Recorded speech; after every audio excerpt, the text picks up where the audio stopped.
Hello friends, जितने भी DElEd entrance exam की तैयारी कर रहे हैं और जिनका एग्ज़ाम अभी तक नहीं हुआ है उनके लिए वीडियो वरदान साबित होगा। क्योंकि फ्रेंड्स 3 से 4 दिन का एनालिसिस करने के बाद आप पता चला है कि यहाँ से क्वेश्चन पूछे जा रहे हैं, तो उसी टाइप से आपको पास क्वेश्चन लेकर के आए फ्रेंड्स।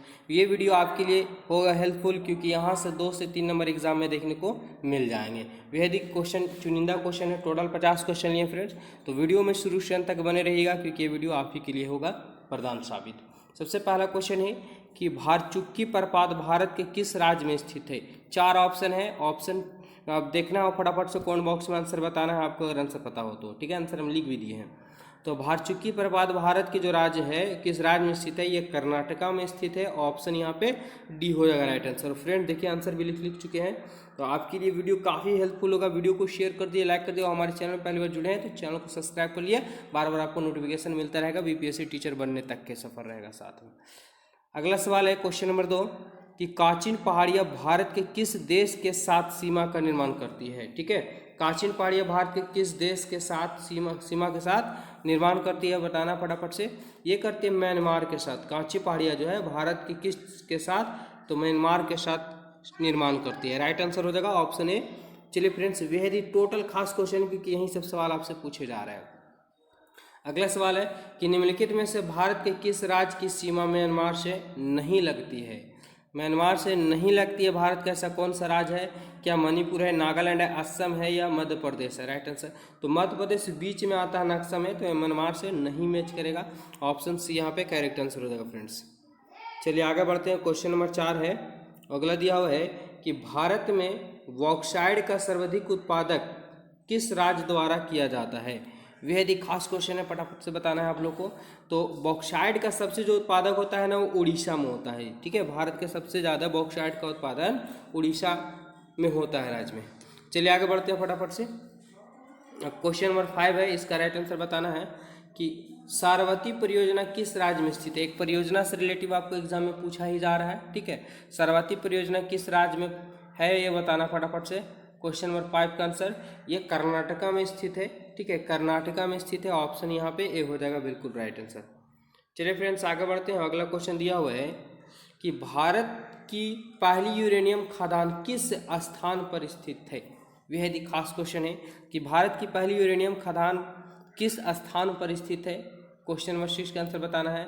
ये स्थित है जादूगोड़ा में स्थित है भारत की पहली यूरेनियम खदान। ठीक है, जादूगोड़ा में स्थित है। ऑप्शन डी हो जाएगा राइट आंसर।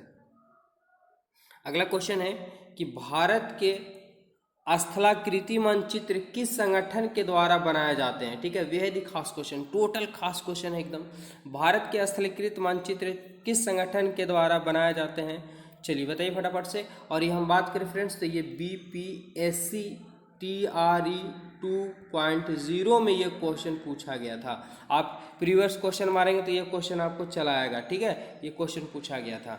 फटाफट से बताइए क्वेश्चन नंबर 7 का आंसर। तो ये जो बनाए जाते हैं भारतीय सर्वेक्षण के द्वारा, है ना, स्थलाकृत मानचित्र का संगठन किया जाता है। राइट आंसर ये हो जाएगा यहाँ पे। चलिए आगे बढ़ते हैं फटाफट से, अगला क्वेश्चन देखेंगे। क्या है अगला क्वेश्चन कि निम्नलिखित में से भारत में ही उत्पन्न होने वाली सबसे लंबी नदी कौन सी है। बेहद ही खास क्वेश्चन, और ये आपको 2 अप्रैल को क्वेश्चन पूछा गया है डीएलएड में। ठीक है, 2 अप्रैल को आप प्रीवियस देख लेंगे क्वेश्चन। तो 2 अप्रैल में ये पूछा गया है कि भारत में उत्पन्न होने वाली भारत की सबसे लंबी नदी कौन सी है। चलिए फटाफट से बताइए। तो भारत में उत्पन्न होने वाली भारत की सबसे लंबी नदी गंगा है। बेहद ही खास क्वेश्चन, राइट आंसर ये हो जाएगा। चलिए आगे बढ़ते हैं फ्रेंड्स। अगला क्वेश्चन है कि भारत में अधिकतर किस प्रकार के वन पाए जाते हैं। किस प्रकार के वन पाए जाते हैं भारत में ही। ठीक है, तो भारत में उष्णकटिबंधीय पर्वतीय वन पाए जाते हैं। ठीक है, उष्णकटिबंधीय है ना, पर्णपाती वन पाए जाते हैं। राइट आंसर जो होगा डी हो जाएगा। और पूछ दिया जाता है कभी कभी कि भारत की मानसून कैसी है, तो जलवायु, है ना, भारत की मानसून जलवायु है। चलिए आगे देखेंगे। अगला क्वेश्चन है फ्रेंड्स, मानसूनी मालवा पठार किस राज्य का हिस्सा नहीं है। सवाल है कि मालवा पठार किस राज्य का हिस्सा नहीं है। अगर मैप जानते होंगे तभी ये क्लियर हो पाएगा। तो ये जो मालवा पठार वह महाराष्ट्र का हिस्सा नहीं है। ऑप्शन जो होगा यहाँ पे बी बिल्कुल सही हो जाएगा। चलिए फ्रेंड्स, टोटल इंपॉर्टेंट क्वेश्चन है, क्योंकि यहीं से सवाल अब बनेंगे ही बनेंगे।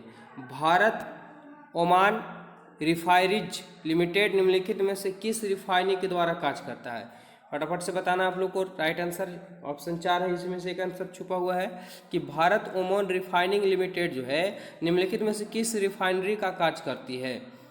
क्वेश्चन नंबर 11 का आंसर, तो ये करती है बिना रिफायरिंग का, ठीक है, बिना रिफायरिंग का कार्य करती है, बिना रिफायरिंग का, ठीक है, ऑप्शन ए। चलिए फ्रेंड्स आगे बढ़ते हैं क्वेश्चन नंबर 12, और इसमें दोनों है, जीके जीएस दोनों है, साइंस का भी मिलेगा सोशल साइंस का। भारत में एकमात्र मटमैला जलवायु किस स्थान पर स्थित है। मटमैला जलवायु जो है भारत में किस स्थान पर स्थित है, 12 नंबर सवाल का आंसर। ये स्थित है फ्रेंड्स बाराटांग द्वीप में स्थित है, ऑप्शन डी यहाँ पे करेक्ट आंसर हो जाएगा। 13 नंबर क्वेश्चन क्या पूछा है कि भारत की सर्वाधिक सीमा किस देश के साथ लगती है, और ये भी एग्जाम पूछा गया है एग्जाम में आप लोग को, ठीक है, ये डीएलएड के एग्जाम में पूछा गया कि भारत का ऐसा कौन सा सीमा है जो देश के अधिक है ना, किस देश के साथ लगती है सर्वाधिक, फटाफट से बताना है, वह खास क्वेश्चन। तो ये जो बांग्लादेश के साथ जो है, बांग्लादेश के साथ सर्वाधिक लगती है, ठीक है, ऑप्शन बी यहाँ पे राइट आंसर हो जाएगा। चलिए फ्रेंड्स क्वेश्चन पूछा हुआ ही क्वेश्चन पूछा जा रहा है, तो प्रीवियस क्वेश्चन आपके लिए बहुत ही खास होगा। मणिकर्ण गर्म जल स्रोत किस राज्य में स्थित है।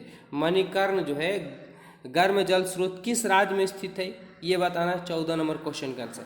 ये स्थित है फ्रेंड्स हिमाचल प्रदेश में मणिकर्ण, ठीक है, गर्म जल का स्रोत, ऑप्शन ए राइट आंसर हो जाएगा। और चलिए अगला क्वेश्चन की ओर बढ़ते हैं।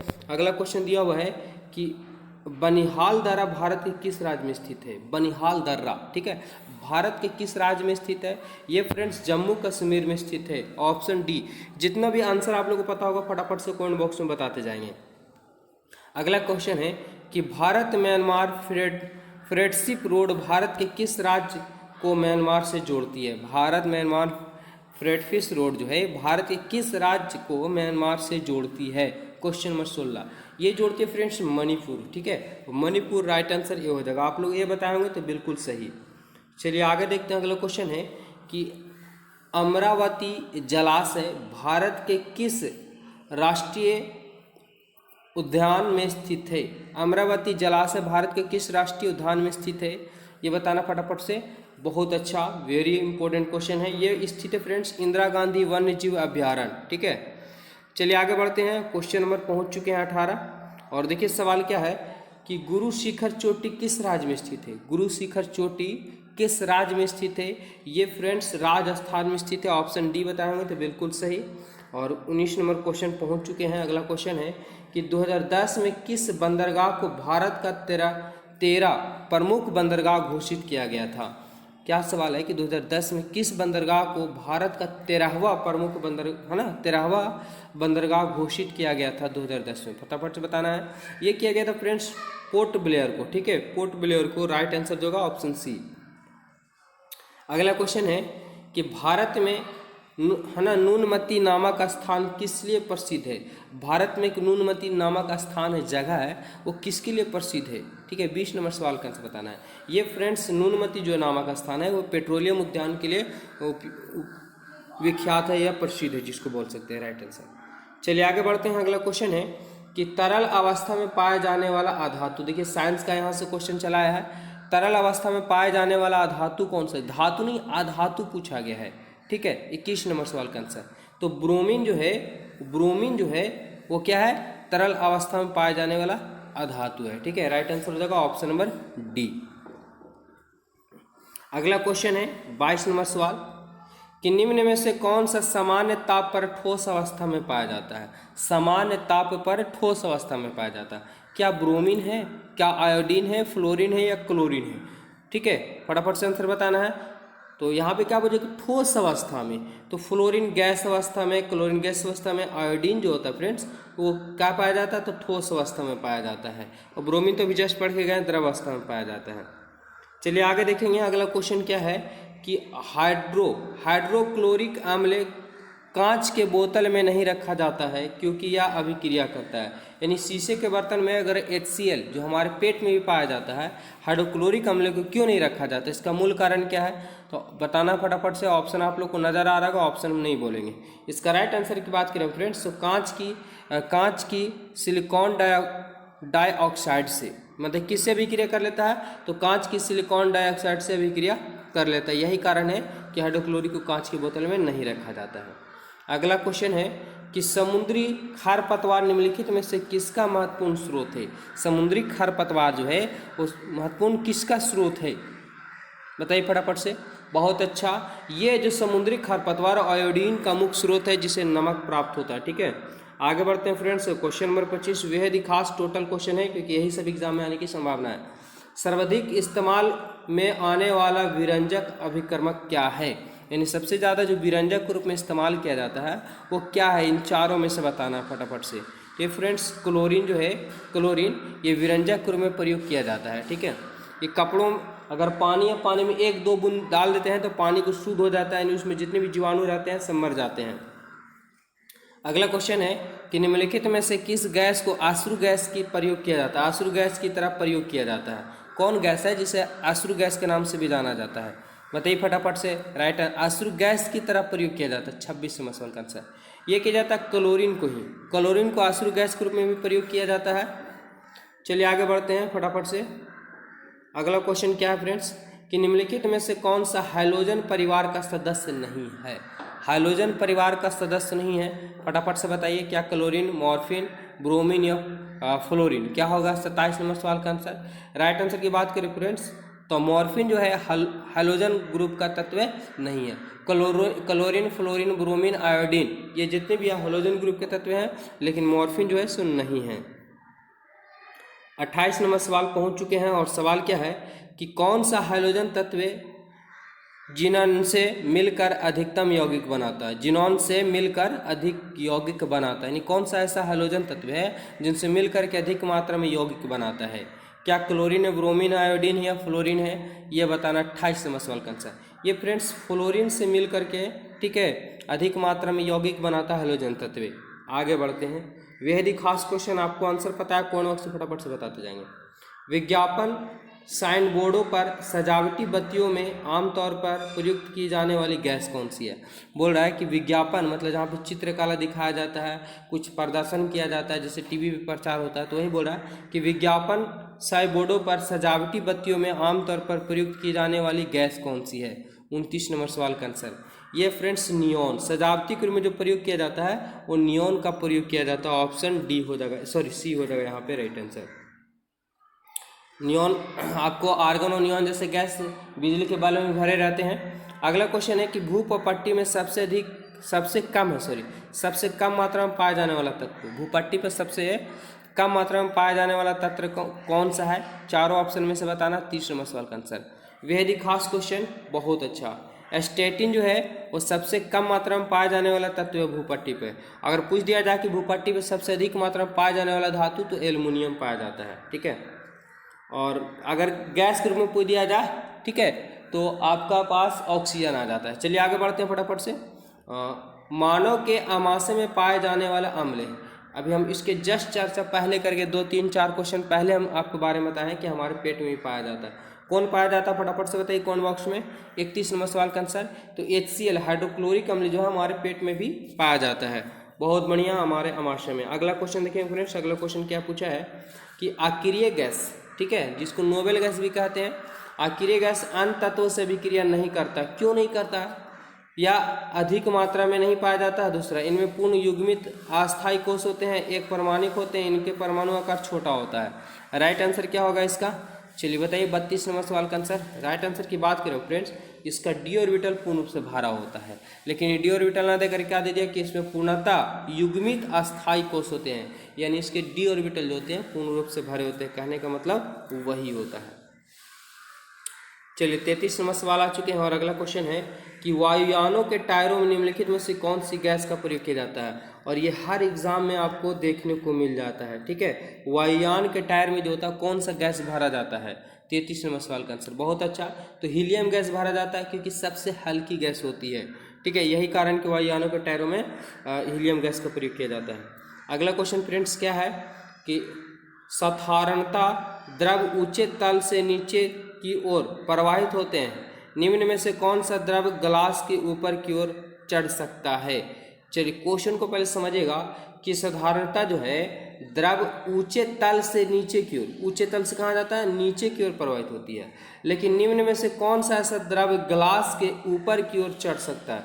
क्या द्रव नाइट्रोजन है, द्रव हीलियम है, पेट्रोल है या जल है। क्या होगा राइट आंसर 34 नंबर सवाल का आंसर। बहुत अच्छे फ्रेंड्स, ये हो जाएगा द्रव हीलियम जो है वो नीचे से कहाँ जाता है, ऊपर की ओर चढ़ जाता है। ऑप्शन जो है बी यहाँ पे बिल्कुल सही हो जाएगा। आगे बढ़ते हैं फटाफट से कि ट्यूबलाइट में सामान्यतः कौन सी गैस भरी जाती है। पहले ट्यूबलाइट आता था शादी ब्याह में तो शीशा का रहता था चारों तरफ से, ठीक है, पैक रहता था। इसको देखे होंगे सर्कस में, अब माथा पे मार करके या कमर उमर पे जहाँ भी मार के फोड़ देता था, उसको कटता छटता भी नहीं था। आज तो ट्यूबलाइट का ज़माना, LED का ज़माना हो गया है। तो उस ट्यूबलाइट में जो है कौन सा गैस भरी रहती थी, बताइए फटाफट से। 35 नंबर सवाल का आंसर ये जो है बताना, फटाफट से बताना फ्रेंड्स। 35 नंबर सवाल का आंसर क्या होगा। ये पारे की वाष्प और हीलियम गैस भरी रहती है इसमें, ठीक है। अक्रिय गैस रहता है, हीलियम गैस भरा हुआ रहता है। पारे की वाष्प और हीलियम गैस, ठीक है, ऑप्शन सी। चलिए फ्रेंड्स आगे देखेंगे। अगला क्वेश्चन क्या है कि गहरे समुद्र में गोताखोरी के समय गोताखोर ऑक्सीजन में कौन सी गैस का मिश्रण का उपयोग करते हैं। गोताखोर यानी समुद्र में कोई सामान जो है डूबा रहता है जहाज, उसको पता लगाने के लिए ऑक्सीजन के सिलेंडर लेकर के और नीचे जाते हैं गोताखोर समुद्र में, ठीक है। लेकिन उससे ऑक्सीजन के साथ साथ में और कौन सी गैस मिला देते हैं ताकि उसको घुटन महसूस नहीं होता है और काफ़ी देरी तक के वो पानी के अंदर रह सकते हैं। इनमें कौन सी और गैस मिला हुआ रहता है, बेहद ही खास क्वेश्चन है ये फ्रेंड्स। हीलियम गैस मिला हुआ रहता है, ठीक है, ताकि उनको सांस लेने में आसानी होती है, प्योर ऑक्सीजन नहीं रहता है क्योंकि हल्की भी होती है हीलियम। आगे बढ़ जाते हैं, ऑप्शन यहाँ पे बी बिल्कुल सही जवाब। और चलिए 37 नंबर सवाल को देख लेते हैं। वीडियो में बने रहिएगा शुरू से अंत तक क्योंकि बेहद ही खास क्वेश्चन टोटल फ्रेंड्स।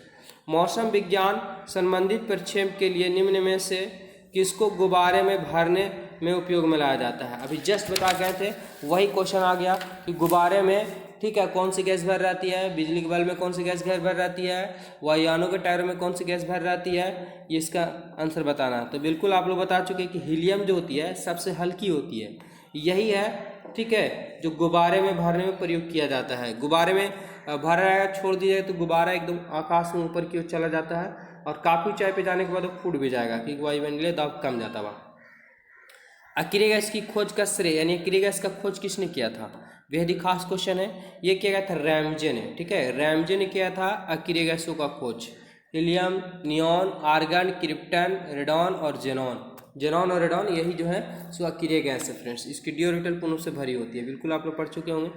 और अगला क्वेश्चन है कि किसी अक्रिय गैस के परमाणु की बाह्यतम कक्षा, बिल्कुल बाह्यतम कक्षा क्या होगी, क्या पूर्ण होगा या इनमें 8 इलेक्ट्रॉन होते हैं, इनमें 1 इलेक्ट्रॉन होता है या 2 इलेक्ट्रॉन होते हैं। अक्रिय गैस जिनकी बाहरी कक्षा में कितने इलेक्ट्रॉन होंगे, फटाफट से बताना। 39 नंबर सवाल का आंसर। तो ये इनके डी ऑर्बिटल जो होती है, बाहरी कक्षा जो होती है, पूर्ण रूप से भरी होती है, ठीक है। राइट आंसर की बात करें तो ऑप्शन ए। चलिए अगला क्वेश्चन क्या है कि हाइड्रोक्लोरिक अम्ल यानी जिसको HCl बोलते हैं, हाइड्रोक्लोरिक अम्ल के एक अन्य नाम क्या है, अन्य नाम बताना। 40 नंबर सवाल का आंसर बिल्कुल। तो इसको एक अन्य नाम से भी जाना जाता है, इसको नाम क्या है, म्यूरिएटिक अम्ल भी नाम से जाना जाता है, ठीक है। ये हमारे पेट में भोजन को पचाने में बहुत ज़्यादा योगदान करता है और जीवाणुओं को लड़ने में, जीवाणु से लड़ने में, विषाणु से। सिरतोड़ में कौन सा समास है, चलिए फ्रेंड्स बेहद ही खास क्वेश्चन। अब यहाँ हिंदी का भी कुछ क्वेश्चन आ चुका है। सिरतोड़ में कौन सा समास है, ठीक है, फटाफट से बताइए 41 का। तो ये जो है तत्पुरुष समास है। सिर तोड़, तोड़ता तो है लेकिन सिर तोड़, जैसे कामचोर, चोर तो है लेकिन काम से, पॉकेट मार, मारता तो है लेकिन पॉकेट मारता है, ठीक है। तो जब किसी विशेष के लिए कोई काम हो तो वो तत्पुरुष समास करता है, ठीक है। तो इस प्रकार से समझ रहे होंगे। चलिए अगला क्वेश्चन देखते हैं। अगला क्वेश्चन क्या दिया हुआ है कि इनमें कौन सी विपरीतार्थक शब्द पतझड़ का अर्थ है। विपरीतार्थक मतलब उल्टा, तो पतझड़, सॉरी बताना फटाफट से, विपरीतार्थक उल्टा ही हो गया। पतझड़ का अर्थ क्या होगा, 42 नंबर सवाल का आंसर। तो पतझड़ को हो जाएगा वसंत, ठीक है। वसंत में खूब हरा भरा पेड़ रहता, पत्ते रहते हैं। अगला क्वेश्चन 43 नंबर सवाल है, इसका राइट आंसर बताना फ्रेंड्स कि शब्द भाषा शब्द संस्कृत के किस धातु से बना है। भाषा शब्द जो संस्कृत है, संस्कृत के किस धातु से बना है, भाषा शब्द संस्कृत के किस धातु से बना है, बिल्कुल फटाफट से बता सकते हैं। ये बना भाष्य शब्द से बना है, ऑप्शन डी यहाँ पे राइट आंसर हो जाएगा। चलिए 44 नंबर क्वेश्चन का आंसर बताना आप लोगों को। सवाल है कि पर्यावरण का सही संधि विच्छेद करें। पर्यावरण का सही संधि विच्छेद क्या होगा, फटाफट से बताइए। पर्यावरण का संधि विच्छेद बिल्कुल परिजोड़ आवरण परिवरण, ठीक है, परिजोड़ आवरण पर्यावरण हो जाता है, ऑप्शन डी यहाँ पे राइट आंसर हो जाएगा। 5 क्वेश्चन और बचे हैं फ्रेंड्स, इसको देख लेंगे पूरा। निम्नलिखित शब्दों में से किसमें व्यंजन संधि है? व्यंजन संधि बताना है, 45 नंबर सवाल का आंसर। तो सत्कार में जो है व्यंजन संधि है, ठीक है, ऑप्शन हो जाएगा बी यहाँ पे राइट आंसर। क्वेश्चन नंबर 46 का आंसर बताना है कि इनमें से कौन सा स्वर संधि का उदाहरण है? स्वर संधि और विसर्ग संधि पढ़े होंगे आप लोग, फटाफट से बताइए। तो स्वर संधि पवन, पवन जो है स्वर संधि है। हम यहाँ विशेष चर्चा नहीं करेंगे क्योंकि टाइम भी ज़्यादा होता जा रहा है और कोशिश करते हैं कम समय में ज़्यादा क्वेश्चन आप लोग क्लियर करवा दें। चलिए बताना फटाफट से, निम्नलिखित में से कौन सा शब्द है ना विद्रिधि संधि का उदाहरण है ना? वृद्धि संधि का समझ सकते हैं, वृद्धि संधि का उदाहरण है, कौन सा है? 47 नंबर सवाल का आंसर ये है। ग्रुप प्रदेश जो है वो वृद्धि संधि का उदाहरण नहीं है फ्रेंड्स, नहीं है, सॉरी। चलिए 48 नंबर सवाल का आंसर, सन्मति का संधि विच्छेद क्या होगा? सन्मति, सन्मति का संधि विच्छेद, तो सन्मति का संधि विच्छेद होता है सत जोड़ मति, वो होता है सन्मति, ऑप्शन बी यहाँ पे राइट आंसर। और 2 क्वेश्चन लास्ट और बचे हुए हैं कि निम्नलिखित में से दीर्घ संधि युक्त कौन सा है? दीर्घ संधि युक्त यानी इनमें कौन सा है जो दीर्घ संधि लगा हुआ है? तो ये जो लगा हुआ फ्रेंड्स, दैत्यारी में दीर्घ संधि लगा हुआ, दैत्यारी आ गया ना, हरी दीर्घ संधि। चलिए आज का आखिरी सवाल है कि सदैव में प्रयुक्त संधि का नाम बताना है। सदैव में प्रयुक्त संधि का, तो सदैव में जो है स्वर संधि है, सदैव वा आ रहा या आ रहा तो स्वर संधि। फ्रेंड्स ये था टोटल 50 क्वेश्चन, और हमारे चैनल को जरूर सब्सक्राइब कर लीजिए क्योंकि यहाँ से पक्का आपको एग्जाम में देखने को मिलेंगे और आपको आगे बीपीएससी शिक्षक एक बार में कैसे बने टोटल जानकारी देंगे, क्योंकि मैं भी एक शिक्षक हूँ और आप लोग के लिए हेल्प के लिए ये चैनल बनाया हुआ। धन्यवाद फ्रेंड्स, मिलते हैं नेक्स्ट वीडियो में।